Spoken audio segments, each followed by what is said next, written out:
Bringing the Wall Street Journal's chief economics correspondent right now, John Hilsenrath. And John, good to see you. Good morning.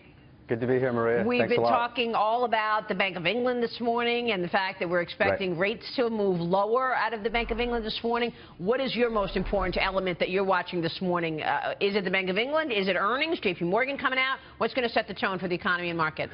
Well, you know, I think it's rates and economic growth. I mean, people are trying to figure out why stock prices are making new highs, and I think what you've got here is rates are very low, and we are seeing an economy that is kind of stabilizing. There's all this worry about Brexit, but the latest numbers that came out on jobs show that, you know, we're still clocking around 2% growth. An economy that keeps growing in a world of low rates is one that's going to push stock prices higher. That's why we're going higher. So you've got the Bank of England cutting rates. We probably have the Bank of Japan later this month cutting rates, and the Fed is keeping them low for a longer period of time. It's a good mix for stock prices right now. Would you buy into it, Anthony Scaramucci? Yeah, I think we're long, and we're getting longer. The market. John, when did you become a celebrity endorser for Nike? I mean, what's going on there? I mean, I know the books behind yours are great, but what happened? So I'm picking my 13-year-old up from camp in an hour or two. So I'm in my camp gear. All right, go Vikings. Impressive. It's summertime. It's summertime. I thought you forgot you had a hit.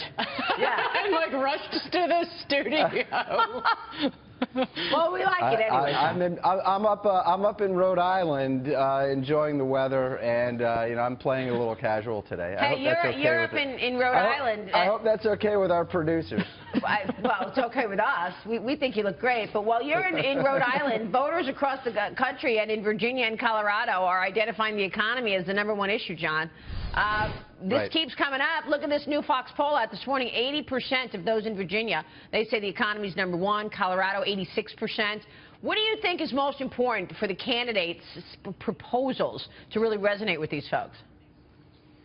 Well, you know, I do think the economy is essentially important, but, you know, we talk a lot about the business cycle and, you know, whether things are picking up or slowing down from month to month. I think what we're seeing in this particular campaign is just a wellspring of anger about how the economy is not done in just the last couple of months, but over the last decade and a half. Why is Donald Trump, you know, why is he the nominee for the Republican Party?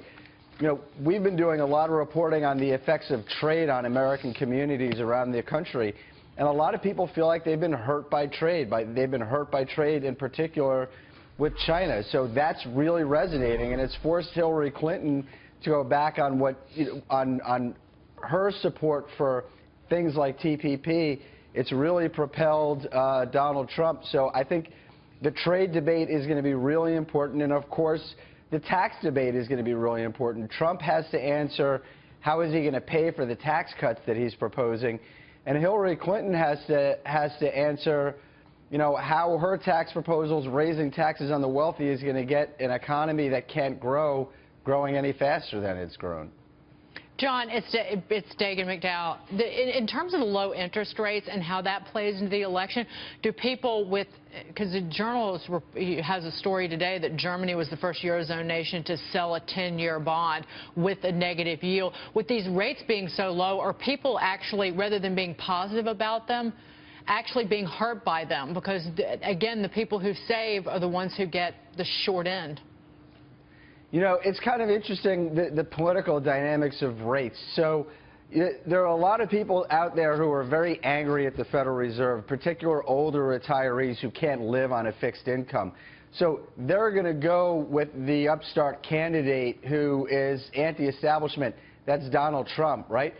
The problem for them is that Trump has said he's a low interest rate guy. He is an easy money guy. You know, he's said in interviews before that he loves low interest rates because he likes to go out and borrow money, you know, as a casino and hotel operator.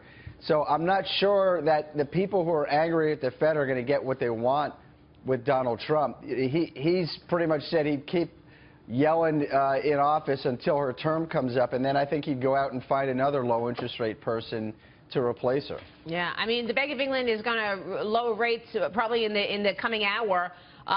Do you think this is in a direct result of the Brits voting to leave the EU? Oh, or absolutely. something else, or it's just a weak economy. Absolutely. I mean, we just had the ING CEO on, John, and he said, yeah, the UK will likely go into recession. Right, yeah. I mean, so what you've got is Mark Carney moving preemptively. He sees a recession coming. This is he's living every central banker's worst nightmare. They have no ammunition left, and they're heading into a recession, and they have a dysfunctional government. It's not clear what they could do on the fiscal policy front. So he's trying to get ahead of the curve and cut rates preemptively. You know, they worry about this a lot at the Fed, that, you know, what do we do in the United States if we get hit by some shock and they have no ammunition to pull us out of recession? We're going to learn some lessons by what Mark Carney does. You know, I just want to come back and say something. That the Wall Street Journal, you have to stay tuned. We're coming out with a survey that we did here today. And what the survey shows is that their forecasts for growth are holding steady despite the Brexit vote. They're saying the U.S. economy is going to keep growing at this anemic 2% growth. It's not very fast, but it's not the UK going into recession. But their projections for interest rates have come down in part because of Brexit. This brings me back to what I was saying earlier. Steady growth, low rates equals a stock market that's going to keep rising and potential asset bubbles later on down the road. Yeah, it's great analysis, John, as always. All right, we will see you soon. Have fun at camp today, John Hilsenrath. Go Vikings. Go Vikings. All right, we'll see you soon. Thanks so much, John.